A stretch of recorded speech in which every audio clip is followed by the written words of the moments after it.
بدي اسمع القصة بالأول.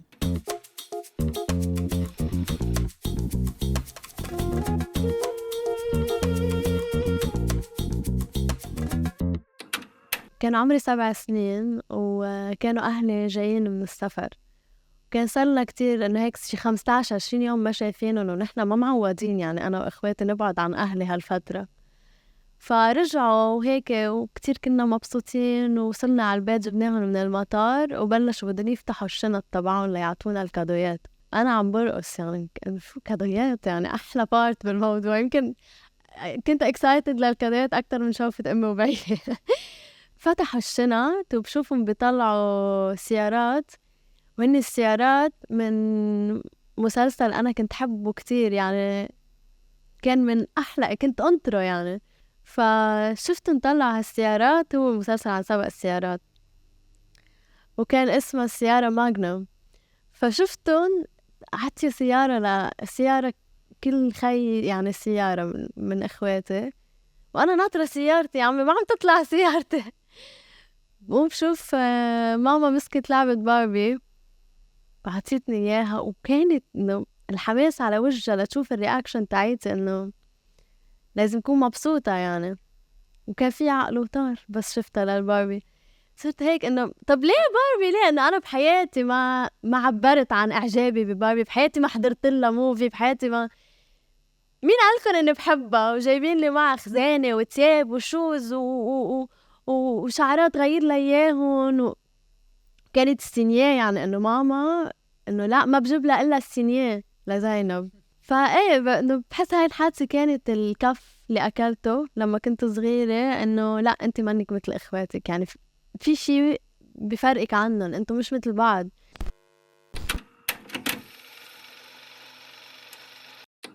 زينب، أنت عم تشاركينا هيدي القصة وهيك بعيونك زعل إنه هيدي الباربي كبيتيها. وين شو عملتي فيها لهالباربي؟ حسرة بقلبي. من شي 2 سنين في بنوتة صغيرة عنا بالعيلة كانت كان جاي مع أهلها على بيت أهلي، وأنا كنت عند أهلي. فهيك إنه قاعدة هيك مفنوسة، وإنه نحن بيت في بس أنا بنت، وبطلت أصلا بالبيت مع أهلي يعني، وما في ألعاب، يعني في ألعاب خي صغير وجايين، يعني هذا هو الشيء اللي عم نحكي عنه. ألعاب لخي صغير مش ألعاب حتعجبها، لأنه هي مربية إنه هو مش ألعابك. فأنا اطلعت فيها هيك قلت لها تعي. عندي جارور بعده بالأوضة اللي كانت هي أوضتي عند بيت أهلي، وبهيك بعد في حراتيق لإلي. إيه، فتحته وكانت هي بقلبه، بعدني بتذكر هي بأي جارور محطوطة. عطيتيها إياها خلاص؟ قلت لها ليكي تفضلي تفضلي، يعني من كل قلبي خديها يا وانبسطي ما, فيها وانجوي يعني. ما لعبتي فيها ولا مرة؟ بحياتي بحياتي بحياتي ما غيرت لها، كان معها خزانة بحياتي ما غيرت لها كوش. شوز، كان معها انه يعني تقولي شي موديل حقيقية قد ما كان معها تياب وشوز وهيك، بحياتي ما دقرت. واو، اطلع فيها أنا بدي أقول لها إن أنت يا كلبة. أكيد كانت شقرة الباربي. زينب، عرفينا عن حالك هلا، يعني مع احترامنا لباربي المهضومة، بس نحن هلا مهتمين نعرف انت مين. فاذا فيك تعرفينا عن حالك بليز، وبس هيك بالاول، وبنرجع نكفي قصة باربي لانه كتير انترستينج. أوكي. أنا زينب، أنا حدا كتير بحب البسينات، عندي 4 بسينات، نفرتيتي وأزايرس وحارس وكوبي، أهم شي بحياتي. أنا صحفية، مش عن سابق إصرار وتصميم، يعني هيك الحياة كبتني لصرت صحفية، وتعلمت حبها للمهنة مع الوقت. وبحس إنه بهيدي الرحلة، يعني إذا بدي أسميها، اللي تقريبا بلشت بالثانوي، هي أكتر شي بلشت إنه تبين معلومة. بحس إنه إيه الصحافة، إنه خلص أنا meant to be إنه أنا أكون صحفية، لأنه أنا حدا بيحكي وبحب يحكي، ما بحب يتسكت. اصلا جايين نحكي هلا، إيه احكي قد أنا ما ما بدي. بحب أسكت يعني، خصوصي إذا أكون عم بحكي بمواضيع بتعنيني آه. وهيك، إنه بترجعني لمواقف كتير مرقت فيها كل حياتي. كنت حاب أدرس آثار، جربت، بس نظام التعليمي عنا رائع لدرجة إنه ما بتقدري، يعني إنه خصوصي إذا كنت بالجامعة اللبنانية، لا بدك تشتغلي بس تتخرجي، مش بدك تفكري تعملي اختصاص تاني، ما صح لك تعمليه، بدك تشتغلي لتدفعي مصاري، تدفعي أجار بيت، تعبي مي، ايه راحت الآثار لأنه خلص من الماضي. الأثر. هيدي الباربي اجت لعندك على البيت، لا لعبتي فيها ولا قربتي عليها ولا اهتميتي فيها. وكان المسلسل هو your favorite show، يعني أنت ناطرتيه مناطرة وأنت اللي بيعني لك مش أخواتك اللي بيعني له. ليه بالنسبة لإلك وهلأ هيك مركي أنا كمان بدي أقول شغلة نوه عنها، إنه أول شي هيدا التوبيك كتير عزيز على قلبي اللي واصلين له هلأ، لأنه هو من أهم المواضيع بالنسبة لإلي. تاني شي إنه الحديث هلأ يلي عم بيصير بيناتنا صار already بطريقة غير different لما التقينا بكونفرنس سوا وثاقبت إنه عم نتعشى، وما بعرف كيف صرنا بهيدي الخبرية تبع باربي. كنت على فكرة دجاج ما عجبك أبدا. فاكزاكتلي وصرنا بخبرية باربي. لأنه بالنسبة لإلي إنه بحب إنه الناس تسمع القصة كيف أنا بسمعها بدينتي، حابة إنه نحكيها هلأ. ولأنه أبعاد هيدا الحديث اللي رح نحكي عنه اللي هو فيمينيزم بمحل معين أو النسوية، هي أبسط بكتير من كيف الناس بتشوفه. بحب أعرف عنه قبل ما نحكي عنه، لأنه الناس تنقذ من هيدا الحديث، وبالنسبة لها إنه هذا حديث ما لازم نقرب عليه، وبمعنى إنه بديهي إنه عادي حقوقك موجودة حقوقك. فحابة أعرف قبل ما نروح على هذا المحل، أنت بالنسبة لإلك إنه ليه أهلك يمكن ميزوا بينك وبين إخواتك؟ ليه ما فكروا شو اللي أنت بتحبيه بهيدي القصة specifically؟ اللي خلى أهلي يجيبوا هيدي الباربي وألعاب كتير غيرها تانية كمان من نفس الشكل. علبة الشاي أكيد كان عندي بريق شاي كتير بقلبه كل والمطبخ كان لونه هيك بينك وترانسبارو هيك، إنه اشتغلي هاي شغلتك. طلع فيه عمي هيدا شو عم يعمل عندي بالأوضة؟ مين هيدا؟ مين جايبه لهون؟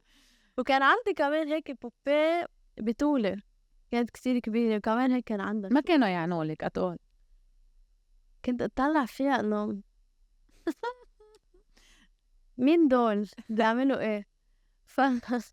فأنا بعتقد إنه أهلي ما كان عن قصد إنه هن لا نجيب لها باربي، لا منجيب لها عدة مطبخ، لا مش إنه هن ولا هدفهم يحدوني ويجهزوني للحياة الزوجية بعدين، لا. أنا بعتقد إنه أهلي هن جزء من مجتمع غرقان بهيدي الفكرة تاعت إنه البنت بدها تطلع يا معلمة يا نيرس، طبعا إلى جانب إنه كونها حتكون ربة منزل، يعني عندها اختصاصات معينة بتقدر تعملها. لو قد ما كان عندها أحلام حيوقفوا الأحلام مطرح معين، صح. لأنه في أولوية اللي هي البيت واللي هي الأولاد. مرات ما بيحدوك مباشرة، لا بس هود الرولز بيحدوك من خلال هاي القصص، من خلال إنه أنت بتشوفي خيك عم يلعب بعدة مهندس بلاستيك مثلا، بس إنه أنت عم تحطي فنجان على الصحن وترتبي طاولة وشوكة وسكينة. مش غلط تكوني بتحبي هالاشياء، بس هي الفكرة انه انت ما بتحبي انا فيكم حبهم، بس انا بدي ينعطاني الخيار انه انا اجيبهم، انا اشتريهم من محل الالعاب، مش حدا يشتريهم، مش حدا يمشيني بسكشن معينة بمحل الالعاب، مش حدا بس يشوف الرفوف اللي عليها اشياء بينك كلها سوا انه يلا فوتي نقي اللي بدك اياها. بس انت اكتشفتي هذا الشيء بوقتها ولا بعدين؟ يعني متى اكتشفتي انه لحظة أنا في مثل نوع من التمييز، خلينا نستعمل كلمة تمييز، بيني وبين إخواتي، بيني وبين الشباب اللي حولي؟ تنوضح شغلة، تمييز هو بموضوع كان الألعاب والأغراض اللي بتنجاب. يعني أنا أخواتي نحن كان عنا بلاي ستيشن بالبيت، كنا ثلاثتنا نلعب كل نهار نلعب. كنت اسمع اوقات حكي من ماما لانه نحن اوقات كنا هيك نلعب، بتعرفي الالعاب اللي كانت على البلاي ستيشن انه اوقات تيجي فايلنت، اوقات بتيجي انه عرفتيهم هول انه هذا الموجود بدنا نلعب. فاسمع حكي انه اوقات تقول لي ابو علي اوقات تقول لي انه حاسبينك علي بنت، اوقات تقول لي هي طول اليوم عم تضحك، بس اوقات حاسه انه لا نزعجها الموضوع. كبرت معي هيدي الاشياء اللي كنت اسمعها تتكرر كتير. مثلا مرقت فتره قصيت شعراتي كتير قصير مثل اخواتي قصيتهم، ما كان جارسون. خلص قولي كلمه جارسون، انت ما بدك تقولي تقصرت اقول انه مثل اخواتي، ايش حرفيا كانوا مثل، يعني عرفتي هذا تيبيكال هاي القصه تاعت المدرسه. ما قصيت عشان إنه أنا بدي بيّن متلُن، مش هيدا كان هدفي، كان عبالك بكل بساطة. بس كان عبالي وكنت عم جرّب أهرب من كل يعني العناصر أو الملامح اللي ممكن تخلّيني كتير feminine. كنت عم باهرب منّا، وبارجع باقول لِك مش لإنه حدا حسّسني بشكل مباشر إنه هيدي الملامح ما منيح تكون عندِك، بالعكس، بس هيدا التمييز بطريقة التعامل إنه أنا مثلًا في أشيا بتنقال لإخواتي أو في مشاهد في movies فيُن إخواتي يحضروها كتير violent بس أنا ما فيي أحضرها، لإنه هن بيتحمّلوها بس أنا ما باتحمّلها، مع إنه أنا كcharacter أنا ما كنت هيك بحياتي، وهذا اللي كان يزعجني، يمكن لو أنا كنت هيك كان حيعجبني إنه أنا عم باتراعى من هاي الناحية. قصدِك هيك يعني لو أنا فعلًا حساسة باتأثّر، أو لو أنا بتتأثّري فعلًا مثلًا قدرتي على تحمُّل مثلًا قليلة. مواقف معيّنة، لو هي عن جد كانت ضعيفة هاي القدرة، ما كان حتزعجني يمكن المراعاة، إيه ما بعرف، exactly خاصة إنه أنا ولد وما أنتِ عبالِك تحضري هذا ما الشي باشوفها من perspective نسوي أنا وصغيرة، أكيد. يعني باشوفها طَب ليه عم بتقولوا له وما عم بتقولوا لي يعني؟ عرفتِ؟ طَب ما بس قولوا ما لي حدا عزمنا على الصالون بدي أعرف طيب ليه بتغيّروا الTV إنه ليه بتغيّروا الTV بس فوق عالدم. على شي مشهد violent إيه، بس إنه ما هن قاعدين. صح. ما أنا مثلُن باتحمّل يعني، تعالوا شوفوا الألعاب اللي بنلعبها على البلاي ستيشن بتهربوا عرفتِ كيف؟ وليه سوري بدي بس هيك كفّي كمان إنه كنتِ عم تقولي إنه كنتِ حابة إنه تفرجيهم إنه I'm not that feminine. ليه بالنسبة إلِك كان عندِك هيدا الurge إنه تفرجيهم هيدا الشي، مع إنه كنا عم نحكي العكس، يعني عم نحكي إنه أنتِ بمحل معين يعني منِك أصلًا إنه عندِك practices هالقد feminine وهن أصلًا أمِك عم تعيط لِك أبو علي، فإنه ليه بدِك تفرجيها بالقوة؟ was it نكاية شو كان الهدف يعني؟ هي بركي مش موضوع أهلي إمم. كمان، هو موضوع أوسع بكتير من هيك، هو موضوع مدرسة، إمم. هو موضوع رفقة، كنتِ كبرتِ هون يعني. هو موضوع يعني قولي شي ابتداءً من 12 سنة إمم. وامشي، إمم. امشي قد ما بدِّك لقدّام، موضوع مدرسة بس تروحي وتشوفي رفقاتِك الصبيان بيتجولقوا فيكِ كيف بتحكي، تمسخر عليكِ إنه أنتِ مايعة وأنتِ بتكوني عم تحكي بشكل كتير عادي. ناعمة تحكي مع بيستعملوا كلمات يشو ناعمة. ما ناعمة حتى إنه مايعة بيقولوا، لهيك الكلمة ما شو بشعة يعني إنه قديش بتزعجك، وبتذكّر مرّة أنا كنت ولد يعني كنت كتير رايقة، ما كنت هلأ إذا رفقاتي وأهلي بيسمعونا وباقول رايقة بيقوموا ليلي مرّة عدّيت رفيقي بالمدرسة، أنا ولا بحياتي يعني أنا ولا مرّة كرهت حدا أو عملت مشكلة. لإنه إجا قرصني وقال لي يلّا رد علي إذا فيكِ، أنا شو ما لقيت حالي ألقع وبلش عبرت الدم عبر ينزل من كتير إيدي. باحسِّك هيك سوري كتير باحسِّك هل تنسون من قعدتي؟ لا ما رح أكيد ما رح تنساه. بس قُلت له شو رديتها، عم تفرجيه إنه منّي هالقد sensitive. إيه وهو صار يبكي على الدرج وأنا شفته عم يبكي وكيّفت، قُلت له ليكو أنا مرّة ضاربة واحد كنت بصف السادس لإنه لأ على كبر هيدي كانت باعتذر شي أبقى يعني بس على كبر بعدين إيه في مواقف. بس شو في استفزاز، أنتِ بتكوني كتير صغيرة مانِك فاهمة، لا فاهمة. أنا باقول لِك إنه هيدي النظرة اللي بينظروا لِك فيها إنه أنتِ ضعيفة، أنتِ مايعة لإنِّك بنت، أنتِ ما بتحملي هلأ صرتِ بدِك تفرجيهم انتبهي العكس. طق إيدِك، انتبهي كذا، وأنا كولد صغير مش عارف يعني مش فاهمان إنه هن هبل يعني، فأنا صرت بدي فرجيهم إنه لأ وأنا مش هيك وأنا كتير ماني قوي رفقة كتير مع البنات، صرتِ تكرهي أنا البنات، وصغيرة إنه كل رفقاتي كانوا صبيان، صرتِ تبوطيه على البنات. باحبّن وكل شي إنه ما ولا مرّة عملت عداوة، بس إنه دايمًا كنت ميل إنه أنا أقضّي وقتي مع رفقاتي الصبيان. which is إنه fine بمعنى إنه fine لو أنتِ عبالِك لأ بس هي كان ردة فعل، exactly. ما كان شي أنا بدّي إياه، إمم. لو هو منّه ردة فعل رواق، سوبر رواق. صح.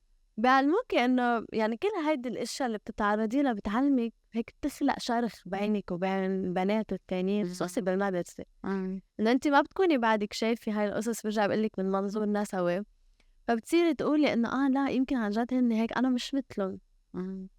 صح. بتصيري هيك mini pick me girl ومش عارفة تطلعي منّها ومفكرة حالِك معِك حق، ايه انه هن الصبيان جوهم حلو، بخبطوا كذا بتسلوا، مش انه بيقعدوا بيحكوا. الصبيان اللي معي بالصف مثلا كانوا يقعدوا يقولوا انه ايه هولي بيقعدوا بيحكوا بس انه مين بحبه بالصف مين بحب. ومين جقل ومين حلو بس واو، ذاكرتك عن الطفولة شو قوية. ليكي بقصص في عندي أنا في نسيانة 4-5 سنين ممحيين من ذاكرتي.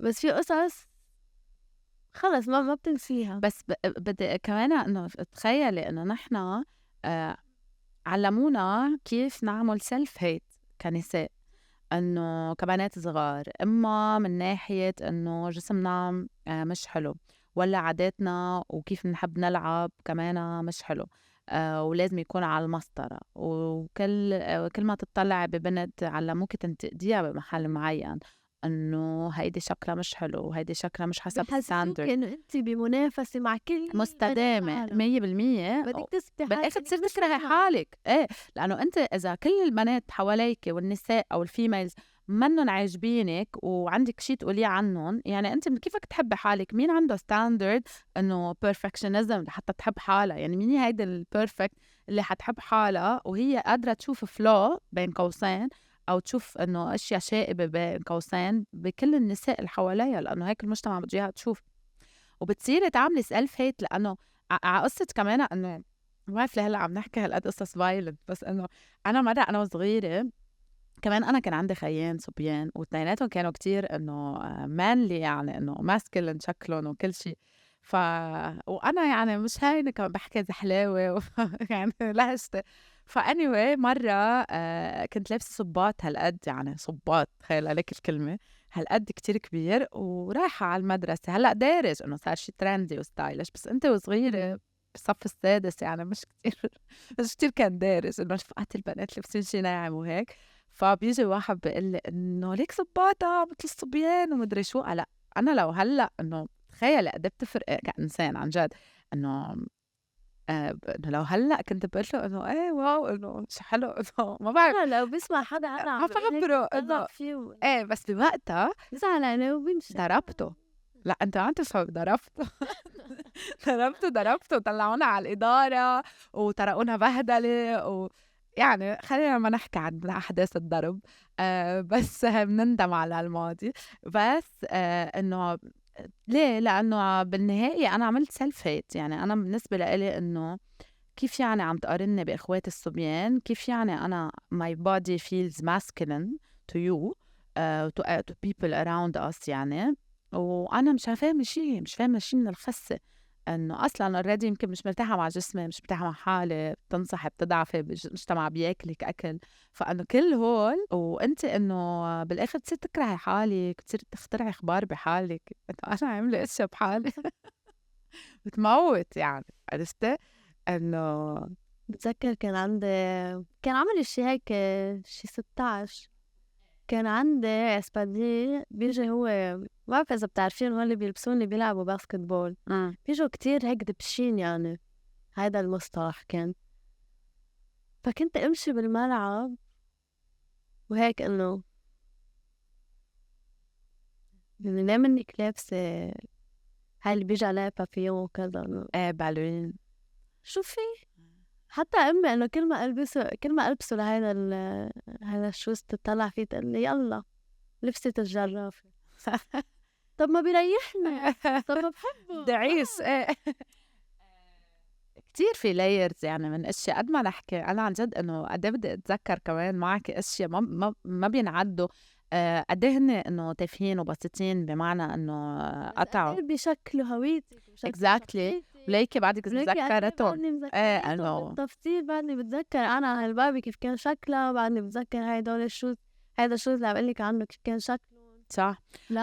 انا بتذكر حتى انه اخواتي نحن وصغار انه كانوا يروحوا يلعبوا وقت نروح على البسين. كنت هيك بحب السباحة كتير وبقول هذا الشيء دايما أنا بموت بالسباحة. إذا كانوا يروحوا هن يسبحوا مع أصحابهم ويظهروا مع أصحابهم لمجرد لأنهم إنه إلهم حق يعملوا اللي بدهم إياه at a very young age. وأنا كنت أقعد بالميات لحالي، إنه ثابت ما عندي أصحاب بهالبسين اللي بنروح عليه كل يوم يعني، وما في ناس بعرفها، وهن يروحوا مع أصحابهم وأنا ممنوع أروح معهم وهن إنه من عمر بعض بس إنه فيهم ياخدوني معهم يعني. بس I was always إنه a lonely kid يعني، لأنه في قصص ممنوع أعملها كبنت. يعني هن قادرين يظهروا بالليل مؤخر، هن قادرين على عمر كتير صغير، قادرين يسوقوا، قادرين يعملوا اللي بدهم إياه. أنا إنه سرقت السيارة كان عمري يمكن إنه صرت already يعني بجريد 10. لا لحظة، شو سرقت السيارة؟ إنه على سيرة البيسين، إيه أنا لهلّا عندي مش إنه فوبيا، بس إنه هيك شبه عقدة من المي. أنا ما بعرف أسبح، وبيزعلني الموضوع. هلأ تذكرت يعني بما إنك حكيتي عن البيسين، إنه أنا مثلا إخواتي تعلموا السباحة، كانوا بكلاب يعني خصوصي ليتعلموا السباحة. أنا ما تعلمت السباحة لأنه ماما كانت خايفة علي أغرق. إنه أنت بنت بتغرقي. مش إنه أنت بنت لا بتغرقي، بس إنه شو يعني فراجيل فراجيل وماشي. إنه فراجيل يعني.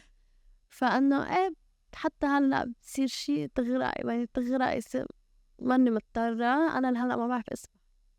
إيه بتضل معك. جربت أتعلم كل سنة بكل صيفية، بجرب أتعلم ما بقدر. أنا مثلك على البسكلات، ولا مرة تعلمت. ولا مرة تعلمت على البسكلات كمان لنفس السبب، إنه هو التمييز. إنه ما بالضرورة إنه واحد قاعد ببيتك كل يوم قاعد يفصلك عن إخواتك أو عن عائلتك. بس و I think هذا اللي لقيناه in common، إنه هي بتجي بكتير قصص ساتل وبسيطة. إنه أنت بمحل معين، فكرة البسكلات بكل بساطة إنه ما حدا إجا قال لا ممنوع أنت تروحي على البسكلات لأنك بنت، بس هي unconsciously صارت إنه أنت ما حدا فكر إنه أنت ضروري تتعلم البسكلات مثل ما إخواتك ضروري يتعلموه for the sake of fun, for the sake of إنه تنبسطي بهذا الشيء as an activity على كبر. فمثل كأنه automatically مرات بتغيب هيدي الفكرة وما بتكون مقصودة necessarily إنه ممنوع. هي كلمة دايما بيتخيلوا الناس إنه لما تحكي عن الفيمينيزم إنه في حدا قاعد يقول لك كل الوقت ممنوع. مرات لا، it's as simple as إنه ما خطر ببالهم هيدا الاسبكت أو هيدا الألم. وهي ليك شو اللي بيخلي هذا التمييز قوي وموجود وحاضر وصعب إنك ما بدي أقول تقضي عليه، بس إنك تخففي من حدته. ما حدا بيجيبك بقعدك أنت وبنت صغيرة بيقلك خيك أقوى منك، خيك أحسن منك، صح. خيك ما حدا بيقلك إياهم هون. أكيد. بس هول كيف بيقولوا لك إياهم؟ حيفهموك إنه خيك أقوى منك لما يخلوه مثلا إنه يحملك الشنطة أنت ونازلة على الدرج، لأنه في ناس بيشوفوها دلع إنه عم بيغنجك خيك. بس أنا ما بدي يغنجني خيي هيك لأنه شايفني إنه أنا رح أتشقلب على الدرج إذا وفي ناس الارجيومنت تبعها إنه biologically الرجال أقوى من المرأة، which I can maybe reason with إنه ممكن أكيد. بس كمان it's all about habit. إنه أنت اليوم إنه أنا إخواتي كمان إنه كانوا يروحوا على الكاراتيه هن وصغار، أنا بحياتي ما رحت. طب ليه أنا انحرمت من هيدا الإليمنت وأنا فيزيكلي حدا كتير بحب الفايتنج، بحب إنه عندي هيدا الشيء، عرفتي؟ فليه أنا ما عملتوا لي exploration لهيدا الشيء؟ بعدين فينا تؤسس إذا هيدا الإنسان فيزيكلي ضعيف أو لا، بس هيدا الإنسان مش هيدا البنت ولا هيدا الشاب ولا so unconsciously غيابيا هن ما فكروا حتى بهذا الالمنت انه ايه انه انت شو بدك مش محسوبة. يعني مش محسوبة. فيهم يحسبوكي بقصص تانية مثل انه فيهم يحطوكي باليه، فيهم يحطوكي باليه جيمناستيك، ما بعرف فيهم يحطوكي هو الجيمناستيك باليه أو لا، بس انه ما حيحطوكي تعملي كيك بوكسينج او ما حيحطوكي تعملي كاراتيه او ما حيحطوكي يعني. انا صغيرة كان في بالمدرسة هيك كلاب كاراتيه وهيك رحت يعني كذا صف، بس انه بعدين خلص انه بنت والصف كله صبيان، ما كان في غيري يمكن. فانه اخر شيء انه ايه اهلي حسوا انه في شيء مش مزبوط، انه بنت لحالها بالصف بلد صبيان ده كلها بوكس هلا بيأذيها، عرفتي كيف؟ خلص منشيلها وما بقى رحت يعني، مع انه كنت كتير بحب كمل. فايه يعني هي خطورة الموضوع بتكمن بانه عبارة عن كيف بتنامي، كيف من لما بلحظة اللي بتفيق الصبح للحظة اللي بتنامي عشية، كل شي بتمرقي فيه خلال النهار هو بيست على كل هيدا الأفكار والتقاليد اللي حتى العالم نفسها اللي بتتصرفها معك unconsciously. صح إنه لا ما لازم أعمل هيك، لا ما لازم أحكيها هيك، لا ليش؟ لأنها بنت. لا ما هاي الأسئلة ما بتنسأل، بمكان ما بتصير تقولي طب إنه أنا بلومهم ولا ما بلومهم، هن ضحايا ولا هن لأ، يعني عندن access على كتير ما بعرف أشيا ممكن يقروها، تجارب ممكن يطلعوا عليها تغير لهم آرائهم وهن ما بدهم، هن رافضين. يعني بتصيري بتعيشي هيدا الصراع، طب أنا بعاتب أهلي لأنه هن بدهم يكونوا هيك، ولا أنا لأ بجرب إنه أنا صح. أحتويهم وأستوعبهم لأنه هن كمان تربوا مثل ما عم بيربوني. 100%. وكمان في element إنه هن يوعوا على خطورة هيدا الشيء، وكل حدا يحمل هيدا المسؤولية إن كان بتربية ولاده ولا. بس كمان إنه اليوم الموضوع إنه ببطل بس موجود بنطاق عائلتك، إنه نحن أكيد عم نحكي عن العائلة، بس كمان هو موجود بالمدرسة، كمان هو موجود بالتاكسي اللي بتطلعي فيه كل يوم. وتخيلي إنه قد إيه social awareness هون بدها تلعب دورة تقدر تأثر على كل هول الناس. يعني you go places بقد إيه أنت بحاجة تعملي محاربة يومية، إنه خيي أنا بقدر فرجيكم أو برهنلكم، أو إنه بالآخر أكيد أنت بتبطلي بدك تبرر الشيء لما توصلي للسلف ساتسفاكشن اللي أنت بتعيشيها، إنه لأ أنا ما بدي أبرر شيء لحدا، بس بتضلي. في نقطتين بهذا الموضوع. أول موضوع خاصه إنه أنت على التجربة وعلى الأشياء اللي بتشوفيها، وإذا بدك تكوني رياليستيك على الآخر، يعني ما بدك تكوني إنه إيه أنا بدي غير العالم، لأنه ما حدا في يغير العالم. صح. بتصيري تقولي طب أنا ما يمكن ما ضروري أنا غير منتاليتي صح.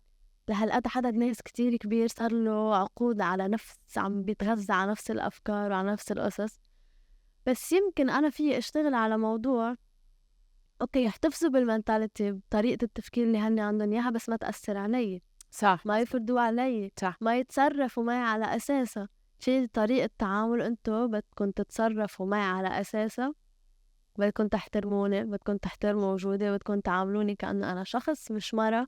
يعني إذا أنا جارتك بتعاملني مثل ما بتعامل جارك، مش إنه أنا جارتك وهو جارك كل حدا بتعامله بطريقة. لأ، أنا ما بدي غيرك، أنا ما بحق لي أصلا غيرك، بس أنت بدك تحترمني، صح. بدك تحترم إنه أنا برجع بقلك إنسان مش مرة. مرة. صح. وهيدا هيدا الاليمنت بيلعب دوره بكل شيء. يعني عن جد انه قد ايه الواحد بده يحكي قصص بتصير بيوميتك. يعني انت بتوعي الصبح هيك انه بس في كتير فيديوهات بيحكوا انه حياة بجسد المرأة نهار يوم واحد بجسد المرأة.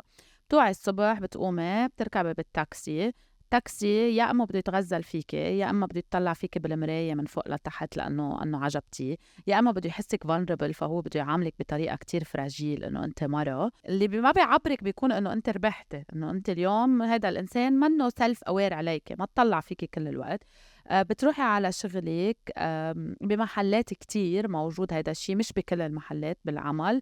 التمييز واضح جدا على إنه هيدا الإنسانة منا قادرة إنها تعمل نجاح قد هيدا الرجل يلي قادر. بتحضري تلفزيون على الميديا، هداك النهار عم بحضر مقابلة واحد بيقلها لمذيعة عم تناقشوا بشيء اقتصادي سوبر واضح، سوبر علمي اللي عم تناقشوا فيه. بتقوم عم تناقشوا إنه وين أموال الناس، بيقوم بيقلها هو انتو يا عمي خلص ما بقى تشارعيني، مش معقول. أنا ليكي أنا بعرفك ذكية، وانتو النسوان بتحبوا انه تحصلوا حقوق العالم وكذا ومدري شو، بس انا بعرفك ذكيه، خلص انه ما تلعبي لي دور انه انت عم تحصلي حقوق الناس.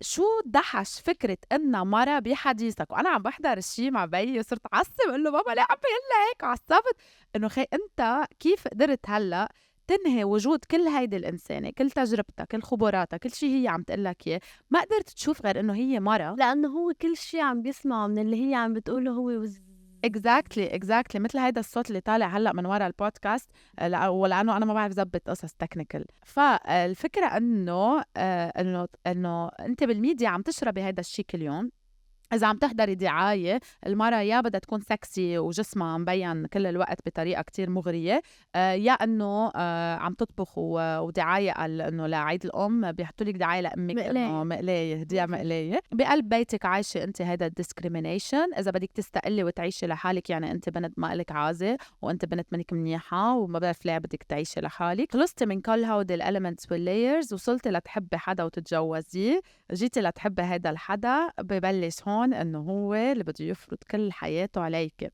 اكيد هون كل هول الاليمنتس ما بنعمم، مش كل الناس هيك بس معظم الناس هيك. شو لازم تلبسي، شو لازم تعملي، كيف لازم تظهري، انت بنت معليه ما تمشي لحالك على الطريق. ايه معليه ما امشي لحالي على الطريق من وراكم انتم، من ورا مجتمعكم يلي اذا شايف بنت على الطريق بده يكدشها كدش. مش بس هيك يعني هو حيلومني اني انا ظاهره بهالوقت اكزاكتلي اني انا لابسه ما بعرف شو Exactly. لابسه، لهيك هو عمل هيك. اكزاكتلي ثقافة لوم الضحية وغياب شبكات الأمن صح. والتبرير للمتحرشين وللمغتصبين. ما انتو نفسكن انتو اللي عم تطلبوا مني ما أظهر بهالوقت، انتو اللي ما بدكن يعني أظهر بهالوقت، انتو يلي سلوككن وحكيكن صح ونمط حياتكن والطريقة اللي بتحكوا فيها مع بعض عن البنت اللي بتظهر ما بعرف بعد ساعة معينة أو بتلبس بطريقة معينة. انتو مش خايفينين علي، انتو اللي عم تخلقوا هيدا الجو، صح. انتو اللي عم تخلوا العالم هول شعرتين يعني وهالكم يعني عضو، بس هي الفرق. انه انتو اللي عم بتخلوا هيدا العالم مكان مش آمن لإلي. ما تيجوا هلأ تقولوا لي انتبهي وما تلبسي وما تظهري. اسكتوا بيمشي الحال. اسكتوا بيصير العالم عن جد مكان آمن. صح لوموا المتحرش، حاسبوه، الحقوه، صح ما تبرروا له، بيمشي صح الحال. بصير في انا اظهر 3 بالصبح وانا مطمنه صح. بلا ما اطلع 1000 مره. وهيدي المودلز موجودة يعني. الشجره اخر مش عم نخترعها، هيدا مودلز موجودة بدول كتيرة، بس أكيد ما في شي بيرفكت. التحرش بضل موجود.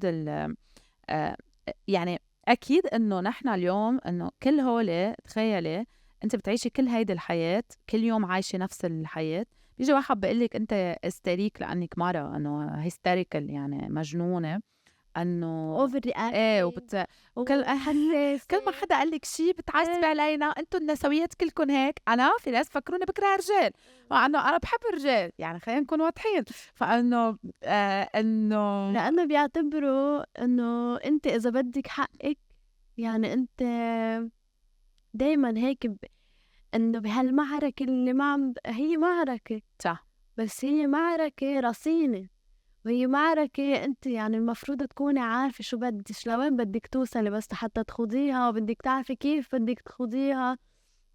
وهي بالأساس لو نحن بمجتمع مثالي نحن مش مضطرين نكون عم نخوضها بالأساس. صح صح. يعني اللي عم بيجي يلومني انه انا معصبة او انا ما عجبني هيدا الرياليتي اللي انا عايشة فيها، بس انت بتضلي معصبة؟ هذا سؤالي. انا ما بضل معصبة. قصدي على أنا ما الناس بضل بالمجتمع. ايه انا ما بضل معصبة، لأنه أنا بعتبر إنه أنا وصلت لمطرح نوعا ما أنا راضية عن حياتي، خاصة محل ما نحن عايشين وين ما كان في ذكورية، مش بس بمجتمعاتنا. اكيد طبعا. بس أنا إذا بدي أحكي عن حالي أنا بعتبر إنه أنا شخص مرتاح حاليا، مرتاح بعلاقته مع حاله، بعلاقته مع أهله، بعلاقته مع رفقاته، مع محيطه.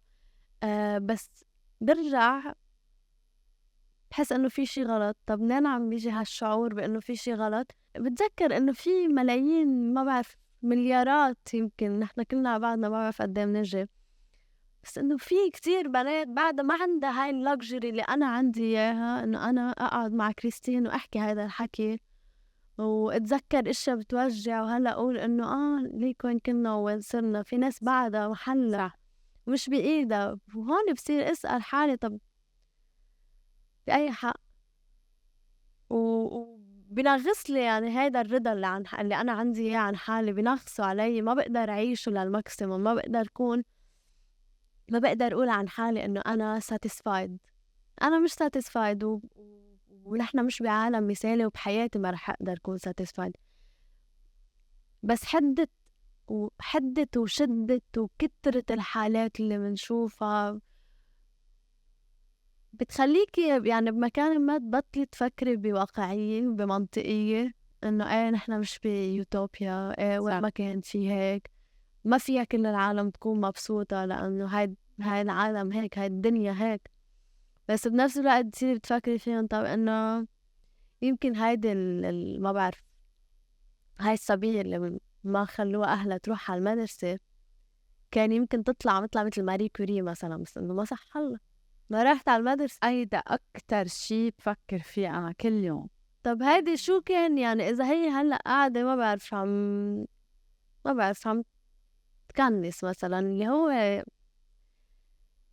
يا ريت أنا في يكون ب بقدرة التحمل وموهبة ربات المنازل يعني. بس إنه بصير أقول طب إنه هي هلأ كل يوم عندها نفس نمط الحياة المونوتون، إنه كل يوم مثلا بدها تقوم تضل بالبيت وما عندها خيار تاني مثل ما قلت لأنه مفروض عليها. طب هيدي لو هيك كان، لو هاي بحياة تانية شو بتكون؟ شو بتعمل؟ شو لوين بتوصل؟ شو بتحقق؟ يمكن بتكون بتحقق اشياء كتير، بس يمكن بتعمل دعوة للكانسر ما بعرف، بس انه ما قدرت، ما نعطت الفرصة. صح. وهيدي الفرصة بتنخلق بكتير محلات من هيك أحاديث. يعني النسوية منا إنه أنت كل نهار تقعدي يمكن تندبي حظك وإنك أنت كل نهار تكوني عم بتناضلي صبح ظهر عشية كل ما تشوفي رجال تبزقي عليه. إنه في ناس بالنسبة لإلها هيك بشوفوا النسوية، كل ما يشوفوا مرة نسوية لإلهم إنه شو هالكلمة.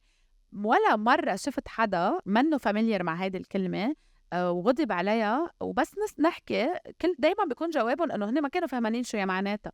نسوية يعني انه انا بكل بساطة انا بدي انه اكون مساوية وعايشة حياتي بالتساوي مع غيري، بالحقوق، بالواجبات، بالستيريوتايب، بكيف المجتمع بينظر لإلي، بكل شيء. الإنسان لما يوصل لهذا المحل ويكتشف إنه هو نسوية، لما تكتشف إنه هي نسوية المرأة بتاخد معها كتير وقت، بس قبل بيكون كتير في أحاديث عن أشياء صايرة معها بحياتها بينها وبين أصحابها هي ما كانت دريانة ولا قاطعة من حد فكرة إنه شو يعني هيدي الكلمة. مش بس هيك، هو الشيء المزعج أكتر بس حدا يجي يقلك إنه أنت عم تستوردي مفاهيم ما بتشبهك. صح. شو هي المفاهيم اللي ما بتشبهني؟ إنه أنا ما بدي آكل قتلة. صح. إنه أنت بتستوردي هيدا الكونسبت من الغرب، علما إنه نحن عنا نسويات بلبنان وبالمنطقة العربية هن اللي عملوا هيوج موفمنتس بالإيكواليتي اللي صارت هون بالمنطقة. سو لا هيدا الشيء منه مستورد، هيدا الشيء بالعكس. نحن بالجاهلية كان عنا بزنس ومن مول الدين منه. لا يا حبيباتي خديجة اكزاكتلي. ونحن تعلمونا انتم. نحن يعني انا عندي مشكلة مع طرفين. الطرف الاول هو اللي هون اللي بيقلك انه انت استوردتي هالاشياء، هي منه موجودة، هي اشياء دخيلة على مجتمعنا منه موجودة عندنا. والطرف الثاني برضو هو هيدول اللي هن برا اللي بدهم يبعتوا لنا هاي النسوية البيضاء اللي ما بتراعي مجتمعنا وخصوصيته وثقافته. طيب ما نحن هون عنا نساء بتنظر، عنا منظرات يعني تقدر هي يعني تحكينا عن النسوية، وبتقدر تقعد مثل ما يمكن أنا بياكي مش مناظرات، نحن عم نعمل هيك يعني casual conversation، وهيدا هو الحلو فيها يعني. وهيدا هو أكتر شي حبيته يعني، إنه كنت excited إنه تجاهه فيها. بس إنه بنفس الوقت ليش شايفيننا إنه نحن بس هيك أشخاص بنستهلك ثقافات بنجيبها من برا؟ صح. نحن هذا عم قلك بعصر الجاهلية يلي هو يعتبر إنه يعني كتير بقارنوه بالأرز اللي إجت بعدين الإسلام والأمويين والعباسيين، إنه ما كان فيها الإنتاج ثقافي كتير، كان في بزنس وومن، المرأة كان إلها كلمة. هلأ في لأسباب دينية أوقات في ناس إنه بتنكر هيدا الواقع، بس إنه لا نحن كل عمرنا المرأة مش كل عمرنا، بس إنه تاريخيا نحن ما كانت المرأة مقموعة عنه.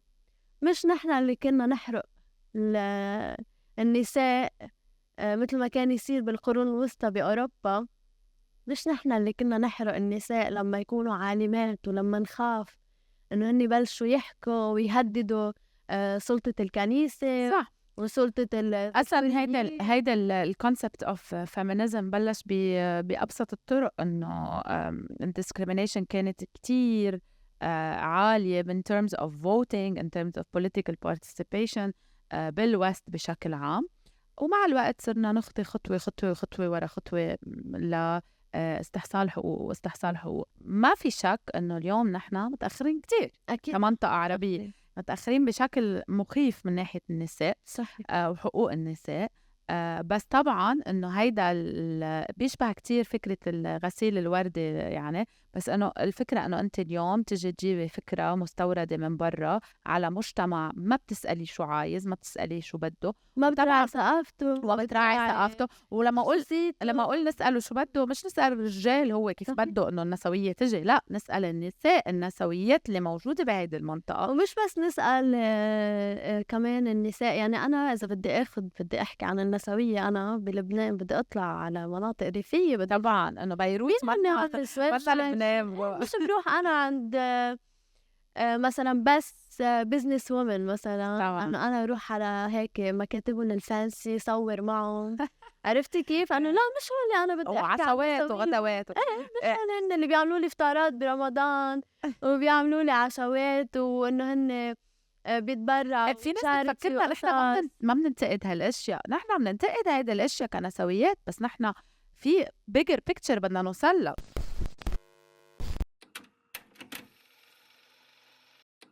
وهون في شغلة أساسية اللي هي إنه اليوم نرجع للسؤال الذهبي اللي هو إنه شو ناقص هالمرأة بلبنان؟ إنه لا، إنه المرأة عايشة حياتها، خصوصا اليوم بلبنان شو ما بدك موجود. هن بيعتبروا إنه المرأة لأنه فيها تلبس بروتال exactly إنه يلا شو بدك بعد. comparing للمنطقة العربية إنه أنت ما عم تندبحي مثل ما عم تندبحي بغير مصاري. هي بتندبح هي بتندبح بالمناسبة يعني. بس إنه أنت ما بتندبحي قد ما عم تندبح المرأة ببلدان عربية مختلفة. فبهذا المحل بالنسبة للبعض إنه أنت حقوقك وين منتهكة بلبنان خصوصي سبيسيفيكلي، لأنه كمان في هذه الفكرة إنه لبنان هو من أكتر البلدان المنفتحة ما شاء الله على الانفتاح. إنه بينسوا إنه اليوم أنا إذا كنت قانونيا عم نحكي، ما عم نحكي حتى وجهات نظر وأنا شو بحس كحدا عم يتعدى على خصوصيتي والستيريوتايب تبعي. قانونيا اليوم في على الورق تمييز مخيف بالنسبة بالبراكتس وبالقانون بالنسبة للمرأة والرجال. اليوم أنا كامرأة ما في أعطي جنسية لأولادي، هيدا من أبسط الأمور اللي كل الناس بتعرفها. إذا أنا هلأ تزوجت أي إنسان أجنبي ما في أعطي الجنسية اللبنانية. هلأ شو بدي بالجنسية اللبنانية مع العاد مبدأ يعني تاني. يعني اليوم المرأة بلبنان في عنا نحن 15 قانون للأحوال الشخصية. يعني إذا أنت أنا مسيحية وأنت درزية أو أنت شيعية ممكن يحرموك أنت من أولادك من طفولتهم إذا اتطلقتي أنت وزوجك، وأنا يمكن إنه أتمتع بحضانة أولادي قبلك، لأنه نحن بلد طائفي، ولأنه نحن بس انطرح مشروع يعني مشروع قانون موحد للأحوال الشخصية قامت القيامة. صح. إنه نحن عم نعدي على الطوائف عم نأذي النسيج الثقافي والاجتماعي بلبنان كأنه هو هالشي. لا مش هيك بتحمي النسيج تبع النسيج الثقافي تبع البلد. صح. انت هيك بتكون يعني عم بتجعلكوا للنسيج اذا شيء يعني. وفوق هيدا انه تخيلي انت اليوم يعني قوانين الارث بينك وبين اخواتك، قوانين اللي كلها منصوصه على حسب الكتب الدينيه وحسب مش بس الكتب، يا ريت حسب الكتب الدينيه. مواضيع الاحوال الشخصيه هي الكارثه، انه هن بيحتكموا لطوائف، كل حدا حسب شو طائفته. بس برضو القانون اللبناني نفسه في كتير مواد وفي كتير قوانين هي سيئة غير الأحوال. يعني أنت عندك قوانين مثل أنت اللي خاصة بالجنسية، عندك قانون العقوبات اللي هو حدث ولا حرج، يعني المواد اللي خاصة بجرائم الشرف، اللي خاصة بالزنا، اللي خاصة بالاغتصاب. عندك إذا بدك تحكي كحياة مهنية عندك أحكام التقاعد والصرف والتعويض، عندك الضمان الاجتماعي. هذا كله هون عم نحكي انه بيميز بمحل معين بين ادوار الاجتماعيه. يعني انت مرة في مثلا باحكام الزنا يعني شيء يعني ما بعرف انه مثلا اذا عندك مرأة تبين إنه هي ارتكبت فعل الزنا، إذا هي مزوجة أو مش مزوجة نفس العقوبة رح تاخد. بينما الرجل إذا ارتكب هيدا الجرم رح يكون بيتغير العقوبة حسب إذا هو كان مزوج أو مش مزوج. صح. بعد في كتير layers من هول، غير إنه العقوبات مثلا إنه المرأة بتنحبس من 3 أشهر لسنتين، الزلمة من شهر لسنة. طب هيدي شو يعني اسمها؟ شو شو اسمها هاي غير إنه التمييز؟ هي هي شو شو تحسيه مثل كأنه مرة عن جد يعني كل شيء بفهمه. قال انه هن بيقولوا انه قوانين الجنسيه انه كرمال الديموغرافيا، قال انه ما بدهم انه السوريين يصير عندهم الفلسطينيين والفلسطينيين يصير عندهم جنسيات. انا بتقولي اوكي الموضوع سياسي شوي، بس هيدي شو إلها اسم هي اللي عم تقولي عنها غير التمييز؟ بدك شيء بيضحك أكتر وبيزعل. عندك مواد بقانون العقوبات اللي هي كتير جهات رسمية بتعتبره قانون تقدمي، يعني إنه نحن عنا قانون العقوبات. في مواد بفتكر 503 و 504 عن الاغتصاب، إنه هي بتعاقب المغتصب. بس هي شو كيف بتبلش هيدي المواد؟ إنه شيء إنه من أكره اللي هو غير زوجه، يعني إنه exactly. يعني تشريع الاغتصاب الزوجي exactly. تشريع الاغتصاب الزوجي، بس انه لا، انه ما تغتصب حدا تاني، مرتك ما عليه. ما بتقول بصريح العبارة انه الاغتصاب الزوجي هو غلط، هو ما بتعتبر غلط، بالعكس انه هي المادة كتير واضحة وكتير صريحة، انه بتشجع انه اذا زوجتك هو منه اغتصاب. exactly.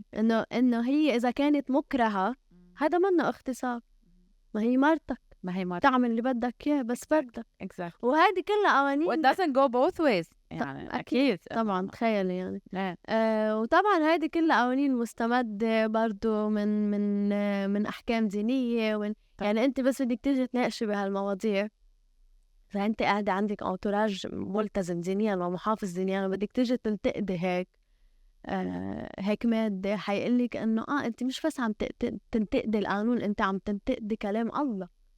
ما تنسى انه بغض النظر عن هيدي الجمله اللي هو رح يقولها وهي ما لها عن جد ما حقيقيه، قوانين الاحوال الشخصيه بتفيد رجال الدين اقتصاديا طبعا. يعني اليوم على كل طلاق بصير، على كل زوجه بتصير، انا كميه النساء يلي بسمع عنها انه انخطفت بنتها ولا تقشطت ولادها لما اتطلقت، ولا انشلخت العائله عن بعضها وهي المراه قعدت لحالها تبكي منها قادره تحصل على اولادها. ليه؟ لأنه في حدا عنده واسطة قرر يروح يحكي مع شيخ أو أبونا، قرر يقشطوا الحضانة، يقشطها الحضانة، وفوق هيدا كله هن مستفيدين اقتصاديا. فأنت إذا بتشيلي لهم هيدا السيستم هن رح يكونوا بمحل رح ينهاروا. ولما تيجي الطالبة بقوانين إنه هن بيسيروكي فيها إنه إيه مزبوط النساء اليوم عم تنقتل. أصلا أنا اليوم جيت عم دور على قد ايه صار من قتل، لانه بعرف انه كان في توثيق ل 2020 خصوصا بفتره كورونا، بس من بعد هيدي الفتره ما لقيت ولا ارقام على قد ايه نساء انقتلت. ونحن كنا في فتره عم نشوف كل يوم على السوشيال ميديا انه كل يوم في وحده بتنقتل، اما من زوجها ولا صاحبها ولا الغيور عليها ولا ما بعرف شو. هذا بارت كمان خاصه بجرائم مشتركه اللي بيعملوا العقوبات. انه اذا حدا شاف زوجته او حدا من اصوله بيسموه او اخته عندك أو بوضع مخل بالأداب، هذا بيطلع له حكم مخفف. أو إذا شاف مثلا أخته أو حدا بوضع مريب مع حدا وقتلها، بالحالتين بده يقتلها، هذا بياخد حكم مخفف طبعا. فإنه هذا قانون العقوبات اللي بيعتبروا إنه قانون العقوبات نحن مش مثل باقي الدول اللي حوالينا، نحن عنا قانون عقوبات ببيد الواجب. سو ساد عن جد. والمشكلة هون كمان زينب إنه منا بس بالقانون وعدم وجوده، المشكلة هي بكيفية تطبيقه. يعني مثلا إنه هلا نحن عم نحكي بمفاهيم قانونية، ديسكليمر أكيد إنه نحن منا أشخاص قانونية يعني، بس عم نحكي عن أمور حقوقية بالقانون. انه اليوم لانه كمان انه نحن بمحل معين بحاجه نفهم حقوقنا تنعرف شو نعمل بحياتنا. انا اتحرش في واحد بالطريق ما بعرف شو اعمل. اللاير الثاني المضافي لهذا الشيء انه بكل هودي القصص اللي عم تحكي عنها يلي فيها مصالح ثقيله، فمشان هيك بيقولوا شو عم تعمل المنظمات بعد لهلا ما قدرت تحصل هيدي الحقوق. في مصالح ثقيله ما بتقدر تحصل عليها، قدروا يحصلوا قانون التحرش وقدروا يحصلوا قانون العنف. قانون العنف من 2014، قانون التحرش حتضل بال2020، ولكن اثنيناتهم بعدهم بظل تطبيق جدا جدا جدا تافه وفيه استلشاء وفيه تردي، وهذا مش يعني هذا كله موثق بكتير من المنظمات. انه انت في نساء انقتلت لانه ما حصلت على المساعده اللي طلبتها كانت بالوقت اللي طلبتها. اكزاكتلي اكزامبل على هالشيء. سوري انا كثير هيك عم بحكي باليوم، بس انه هذا الموضوع كثير بيعني لي. انه مره كنت قاعده عند حدا من اصحابي بالحمراء، بشوف زلمه عم يضرب مرته قدامنا كلنا على البلكون، كان صيفيه العالم كلها قاشعه، وامه عم تدافع، وامه عم تقول لها انت ابعدي وخلص، وقال انه هي اللي عم تسحق عليها وهو عم يحلشها بشعرها. كان شيء كتير جرافيك يعني مؤذي. بلقى التليفون، انا طبيعه الحال بدق لها كفه، بيقولوا لي انه دقي على الدوله، في مثل هوت لاين لازم تدقي عليه. دقينا على الدوله من غير شر، بردوا علي بيقولوا لي انه بعده عم يضربها. قلت لهم لا وقف. قال اوكي نحن في حال رجع ضربها بنقدر نجي، بس اذا هو هلا وقف نحن ما بنقدر نرجع. وقتها انا يعني خلص بحلوها حربيا. ايه انه بس تنقتل المره نحن بنجي. كميه الغضب اللي حسيت فيها، نجي بنحطه 3 أشهر بالحبس وبنرجع بنطلع exactly. لانه ابصر هي شو عملت، مش قادرين هن يروحوا لعنده لهالدرجه، هن انه استلشقوا بالموضوع هيدا. ما عدا انه انت لما يتحرش بك غير لتصيري انه لقطه سيريال متحرش، يعني متحرش متسلسله جايين عليها 1000 شكوى. ايه مثل هيدا مروان حبيب يلي تحرش بلبنان كله وما حصلوا لهم حقوق للنساء. بس لما راح مروان حبيب على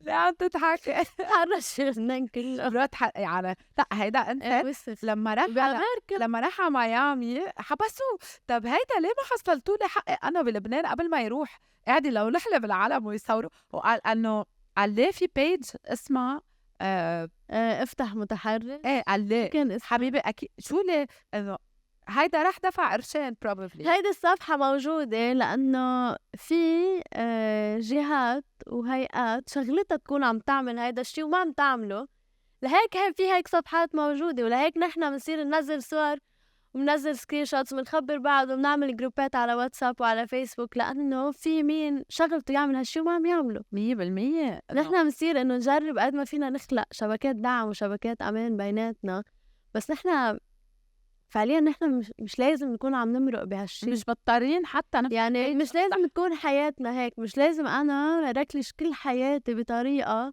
مش لانه اهلي بيقولوا لي انه يعني انه انا اذا بدي احكي عن حالي انا هلا بمطرح ما حدا بيتدخل فيه، انا اي ساعه بظهر واي ساعه بجي، بس انا بيني وبين حالي خاف 100%.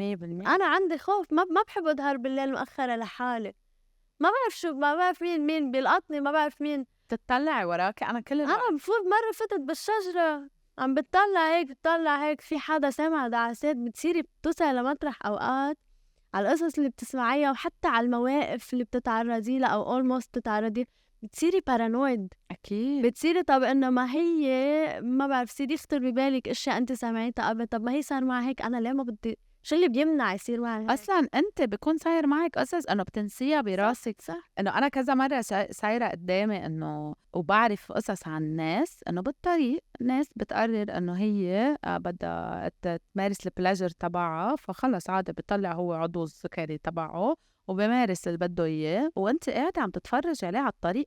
يعني هالقد هيدا الناس اللي بيعملوا هيدا الاشياء عندهم انتايتلمنت براسهم انه انا بحق لي اعمل هيدا الشيء، هالقد عندهم ثقه بجسدهم، هالقد نحن بنخاف على جسدنا. انا بمشي على الطريق وحياة الله قد ايه انا ببين قوي، اذا حدا بقرب علي يمكن بقوصه انه اذا عن جد بجرب، بس before that و beyond that رعب مستدام. انه انت بالسياره بتقفلي السياره اول ما يقرب حدا عليك، تمشي على الطريق بتطلع وراكي 100 انا اول شيء بعمله بس اطلع بالسياره قبل ما ظبط قعدتي، قبل ما احط اغراضي على المقعد حدي، بقفل باب السياره. ايه ومش لانه ما في امان بالبلد، لا لانه انا ما بعرف هلا باي لحظه بيجي حدا بيفتح الباب وما بعرف بيهجم علي، ما بعرف بدي اقفل وبحس هيك بسيفتي. حتى انا فترات معينه كنت سكر الشباك بنص الصيفيه، كنت سكر الشبابيك، ما بدي افتح، ما بدي، خاصة بس كون واقفة مثلا على إشارة، بس كون عم بمرق بتونال، ما بدي، خلص بسكر الشبابيك، بقفل السيارة، بفطس، ما بيأثر إذا الأي سي منزوع، بس إنه أنا سيف. صح. غريب كتير إنه كل هودي الحقوق يعني حتى لو كانت موجودة بمجتمعاتنا بضل في كتير دور أساسي لقديه اليوم الإمبلمنتيشن والتطبيق مهم، قديه مهم إنه يتاخد هذا التطبيق جديا، قديه مهم إنه اللغة يلي بنحكى فيها مع النساء اللي هن ضحايا عنف أو ضحايا تحرش إنه هن يكونوا البرايورتي بهيدي المساحات. بعدها في ناس بالنسبة لها إنه كل هيدا الشيء اللي عم تحط أنت فيه كونتكست هلأ وعم تحكي عنه ما له عازة، لدرجة إنه براسهم كمان unconsciously أنت سياسيا ما إلك دور، أنت سياسيا إذا ترشحتي ما حدا بياخدك جديا. عندك 8 نساء اليوم بالبرلمان اللبناني من أصل 128 زلمة. طب كيف هول بدهم يشرعوا لحقوق المرأة إذا الباقي كله رجال؟ يعني وهذا اللي صار فعليا لما صار في تصويت على قانون العنف المنزلي، بفتكر صوت ضده ومنقر القانون. ليش؟ لأنه أنا لو هلا عنا نساء، قانون بس أنا لو عندي نساء بوقتها رفض. لأنه ليش؟ لأنه حرفيا في نواب ناس يمين بالضبط طلع قال إنه إيه شو أنا بدي بنت إذا أكلت كف تروح على المخفر تتشكى عبيا؟ أنا بكون عم بنزع عم زعزع أساسات الأسرة وعم يعني هيدا هيك طلعوا حكيوا. هيدا معنى كلمة أبوية. هيدا تصريح بقلب البرلمان طلع 100%.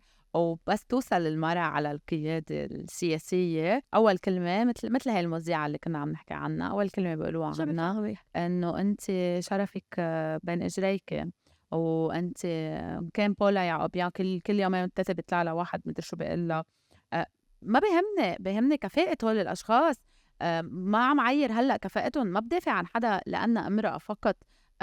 بس بمحل معين إذا أنت منك قادر تشوف هيدا الإنسان غير إنه هي امرأة ومنك قادر تشوف أي كواليتي تانية فيها، يعني أنت ما عم تفتح لي مجال. وبعارضه إنه يكون عندك كوتا نسائية بالبرلمان اللبناني، مع إنه هيدا الموضوع هو essential بمرحلة انتقالية تتضمني بعض الإيكواليتي، يعني بعض الإيكواليتي، وبترجعي بتلغي هيدا الشيء الانتقالي. بس أنت إذا ما عندك نساء بهيدا المحل كيف بدك تضمني أنت إنه اليوم ما في نساء بتنضرب ببيتها؟ مع it's very relational، كله متعلق ببعضه. ليكي هي فعليا بتبلشي بنموذج مصغر يلي هو العائلة decision maker هو البي، بعدين بتطلعي مثلا ما بعرف على المدرسة. ما كتير أنا شخصيا بتجربتي لقيت مدراء نساء، يعني أغلبهم الرجال. ترجع بتطلع على أماكن العمل بتلاقي مدراء رجال. ترجع إذا بدك تطلع على صعيد أوسع تصير تطلع على الحكومة، على البرلمان، تطلع أكتر بتصير تشوفي تك كومبانيز، بتصير تشوفي شركات التكنولوجيا، بتصير تشوفي كيف ميتا وتيك توك وإكس وكلهم هيدول، كيف البوليسي ميكرز وكيف هن الديسيجن ميكرز هن كلهم رجال. بيحطوا لك سياسات وبيحطوا لك قوانين ما بتراعي وجود النساء، ما بتصير تحسب حساب للفايلنس هن معقول يكونوا عم بيتعرضوا لها إن كان اونلاين ولا بصيروا يقولوا لك شو لقطك توصلي بلوك. لا بيقولوا لك شو لقطك توصلي لهيدي المراكز القياديه، وانه قال في كتير مدراء نساء لقطنا كتير اشياء وايموشنال وما بتقدر تتخذ قرارات وما بتقدر. انتوا شايفين زلمه خسران فريق الفوتبول تبعه تحكوا لي بالايموشن سوري ايه دغري بيبكوا الشباب عم بنزع. نحن ما بنعمم اكيد. شايفه شي مره حدا شاب زلمه بس يجرح اصبعه وقد بيبكي وبيزعل يا عمي بس يقرب. هلا ما بدنا نقلب على الرجال لانه ما بدنا نسطح الموضوع. اخر هم صار بهاللحظات. بس هي الفكره انه هيدا التعميم المزعج انه وهيدا اذا بدي ارجع لاول الحديث اللي كنا عم نحكي.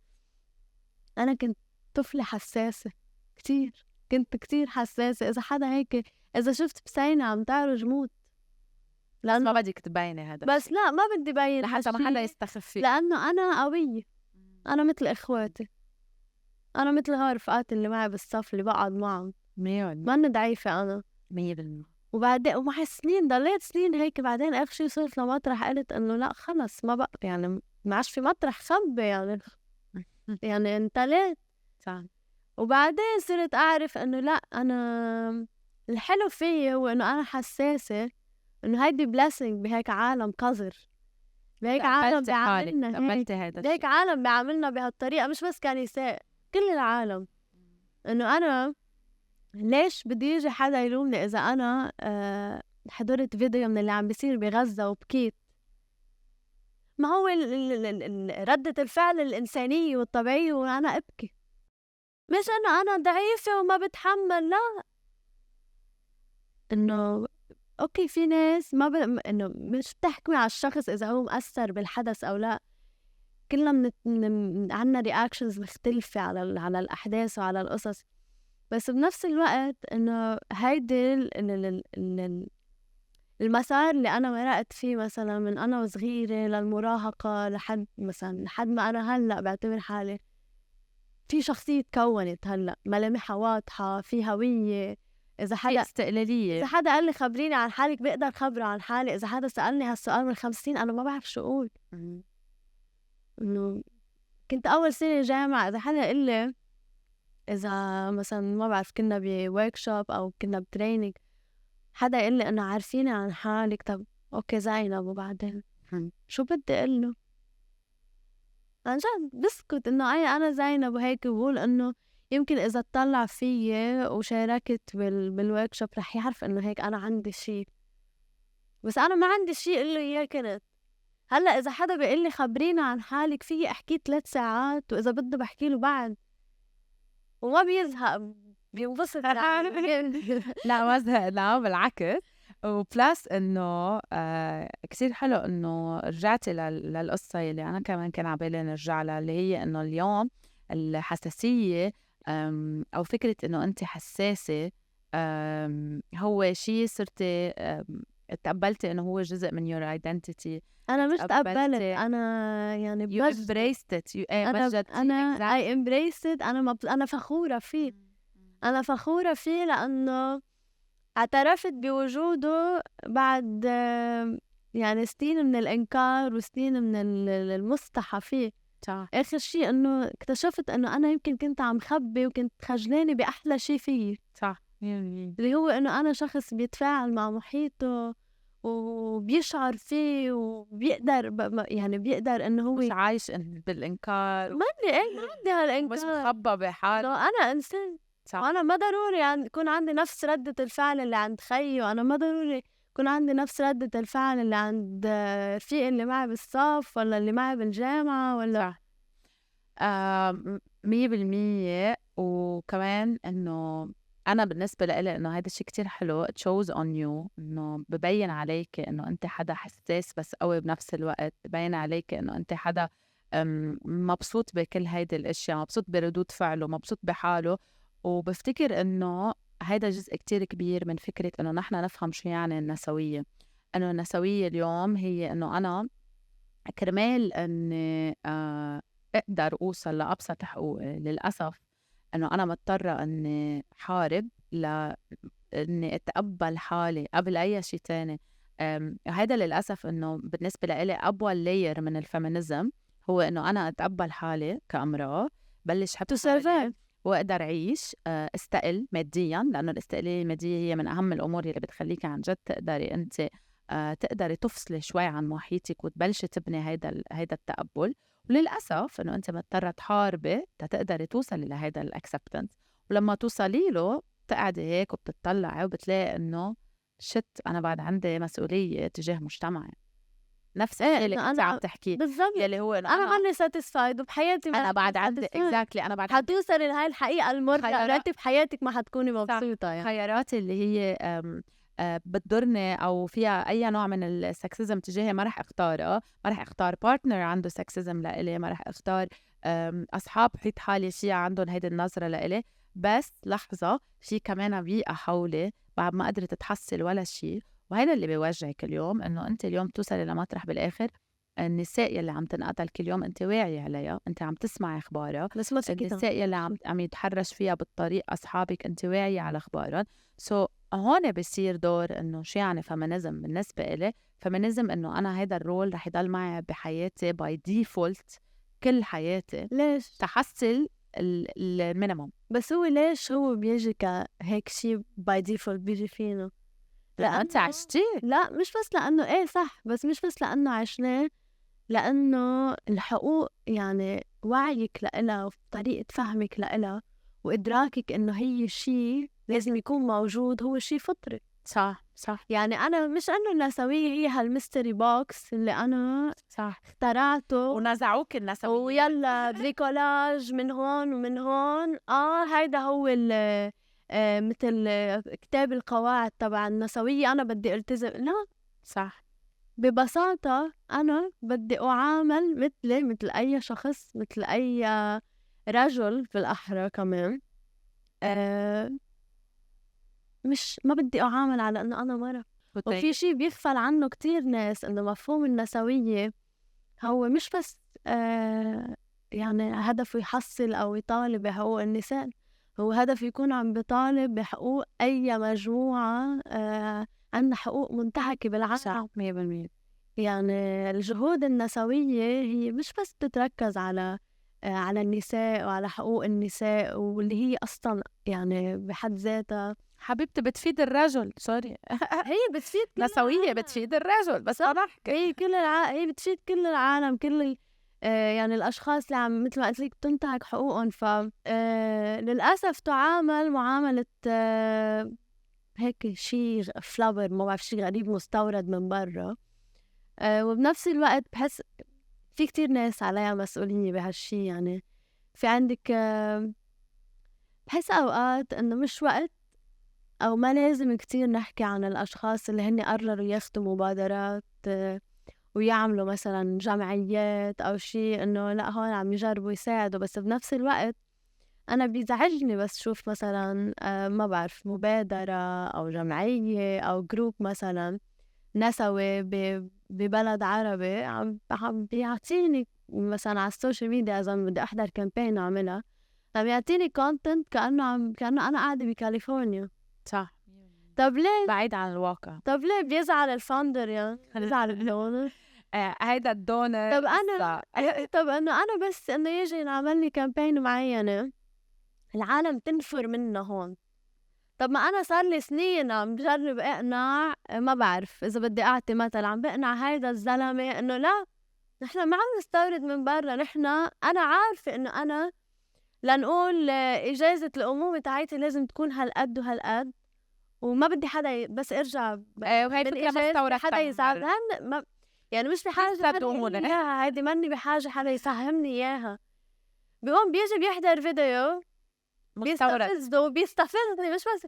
يعني أنا بعتبر إنه أنا عندي هالقيم النسوية ومؤمنة بكل مؤمنة بحاجتنا لإلها، ما وصل لك وبعدي بيستفزني 100%. طب أنا شو بدي أترك للشخص اللي هو already نافر؟ غفلان عن كتير أشياء، غفلان عن فكرة إنه اليوم أنا إذا عطيت حقوق للنساء مش بس عطيتها إنه هي حقها، مش عطيتها رديت لها حقها. هو اتهدد. هو إيه بس هو غفلان عن فكرة إنه اليوم لما أعطي حقوق أنا للنساء، الرجال بتروح عنه كتير social responsibilities. هيدا الدور اللي هو لازم يلعبه دايما، إنه هو بالمجتمع هو السوبرمان وسوبر هيرو، هو اللي لازم يأمن أدوار المجتمع كلها، هو اللي لازم يعمر بيته ويدفع الأجار خفيف يا حبيبي ويطلع هو المصاري وهي تقعد تتستت. بتعرفي شو اللي بيزعلك؟ اللي بيزعلك إنه المرأة فعليا عم تعمل هيدا الدور exactly. وبنفس الوقت منه acknowledged، وبنفس الوقت ما عامل مثل يعني في كتير عيال البي بيشتغل والأم بتشتغل، أصلا بطل في قليل لتلاقي المرأة ما عم تشتغل، بس إنه البي بيكونوا بيشتغلوا نفس الدوام. مثلا تيجي الأم بدها تعمل أكل بدها كذا كذا، كأنه هي مكان كأنه شغل البيت منه شغل. عرفتي بيعتبروه إنه منه شغل. بدها تلعب الأولاد كذا، بيقعد بيتعشى كذا. إذا لعب ابنه يا الله شو حنون إذا لعب ابنه. بس إنه الأم إنه إذا كانت تعبانة إنه إذا كانت تعبانة إنه إفهم لابنها. إذا البي كان تعبان ما عم يتعب بالشغل إذا ما لعب ابنه. طب ليه؟ صح ليه؟ طيب ما أنا already إنه عم بشتغل مثلك، بس إنه هالشغلتين مرق لنا إياهم يعني حقوقنا. هالتركيبة الاجتماعية ما بديش حدا، ما بدي حدا exactly. وبدي استرجعهم وللأسف إنه it takes time, it's a process. بس أنا بحس إنه لما نحيط حالنا بأصحاب وبناس بتفكر شبكات مثلنا، أمان شبكات دعم. وناس عاشت هيدا الاكسبيرينسز بحياتها. ما فيكو طيب لأنا كيف بكون إنسانة بتدافع عن الحقوق، ما فيكو طيب لكيف أنا، هو شعور انستنكت، هو شعور غريزي. أنا حقي بعرف إنه هو حقي، بعرف إنه حقي شوف أولادي، بعرف إنه حقي ما انهان، ما انضرب، ما يتحرش فيه، ما حدا يقرب على مساحتي الشخصية. وإذا حدا عمل، أنا في مطرح روح لعنده قل له عمل فيي محاسبة وفي accountability حاسبهم 100%. مشان هيك أنا كتير مبسوطة إنه نقلنا الحديث اللي صار وجبناه لهون، وكان كتير حلو بوقتها وهلأ كمان كان كتير حلو. فزينب بدي أسألك آخر سؤال اللي هو سؤالنا الكليشيه بلا ليبل، كتير كتير كليشيه بس بحبه كتير. إذا المجتمع بده يحط عليك ليبل معينة، شو بتكون هيدا الليبل؟ أو هل بتوافقي معها إيه ولا لأ؟ ياي ما كنت جهزتي لها هيدي، كأنك مش حاضرة ولا ليبل كلها، مش حاضرة أول حلقة كلها. شو حيقولوا عني؟ غريبة، دايما بيقولوا لي غريبة. هيدا الليبل عليكي؟ غريبة ايه. حلو. ايه انه كذا مرة يعني كذا حدا قال لي اياه، فأنا أقول ليه؟ إنه عندي حشرية بدي أعرف ليش. يعني في ناس يقولوا لي إنه هيك بحسك غريبة. في مرة كذا مرة يعني ناس قالوا لي إنه ليكي قد ايه وجهك بيبي فيس، بتبيني ناعمة وبتبيني رايقة وبتبيني إنه هيك كتير فامينين وكذا، بس إنه بس واحد يحكي معك بتحس إنه بدك تفجري المطرح اللي أنت قاعدة فيه قد ما أنت. ما قدروا يحطوكي بعلبة كرمال هيك غريبة. إنه إيه إنه غريبة. طب ليه غريبة؟ إنه غريبة لأنه هيك بدي حق، بدي هالكم حق يعني. صح. إنه بسأل حالي ليه غريبة، إنه بس لأنه أنا عم طالب بكم حق هني already مسلوبين مني وأنا بدي إياهم يكونوا موجودين، ولا وليش هالحكم على شكلي؟ ما فهمت كمان. إنه هلا أنا انتبهت يعني إنه إيه شو يعني ناعمة؟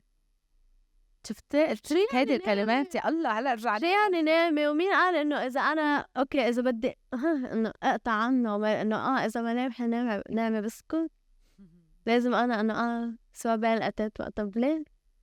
إنه لا أحد إذا جتني شغلة بحكي عنها، شو خص شكلي تحطه بالنص؟ إذا أنت عم تحكي لي على شخصيتي عطول بتصير، بس إنه حيلا بيكون في حديث عن كاركتير أو عن شخصية وبنت هي محور الحديث، بيقولك إنه ليكي بتطلع فيها دغري أول شي الشكل. صح. هي شو بتبين بعدين بيرجعوا بيدقلولك على إيه على هي من جوا شو كيف بتفكر وكيف كاركتيرها وإتسترا. فإنه إيه إنه غريبة. أوكي نتقبل هيدا الليبل وحلو. أنا بالنسبة لي هاي الكلمة وثانك يو كتير زينب. I think it's a good word, it's a good label. بسطت فيها لأنه المجتمع ما قادر يحطك بعلبة. بعتقد أنه it's a good label. هيدا رأيي الشخصي، ما بعرف أنت how it makes you feel بس أنا still know how it makes you feel. thank you so much. أنا كتير كنت مبسوطة اليوم. أول شي لأنه عم قلك إنه هيدا الحديث نحن عملناه، نحن عم ناكل أكل مش طيب تتذكري؟ فهلأ إنه هيك جو إنه مش عم ناكل شيء، عم نشرب شاي. ما بتحب الشاي؟ لا هي عن جد الفكرة إنه هيدي الأحاديث، هيدي القعدات اللي منا نخبوية، اللي نحن يعني اللي هن ناس عن جد مرقوا بالتجارب اللي عم يحكوا عنها، مش حدا جاي من فوق عم يجرب يسقط أفكاره على ناس مرقوا بهاي التجارب الفعلية. نحن مش جايين من فوق، نحن من تحت تحت تحت، وعم نحكي عن شو بنعيش تحت. عرفتي كيف؟ وهيدا هو اللي بيخلي هيدي الأحاديث هي اللي بتعمل فرق، وهي أهميتها هون إنه أصحاب التجارب عم يحكوا عن تجارب، منا حديث نخبوي، منا حديث موجه لفئة معينة، لا إنه نحن قاعدين على الكنباية تليفوني حدي هي كأنه إنه ماشي إنه كنت مارقة هاي كيفك تعال نحكي عن أنا شو بمرق فيه، شو بعيش كل يوم. فهيدا هو وهاي يعني من هون بتبين الحاجة لهيدي القصص الصغيرة هي بس اللي أثرها كبير كمان.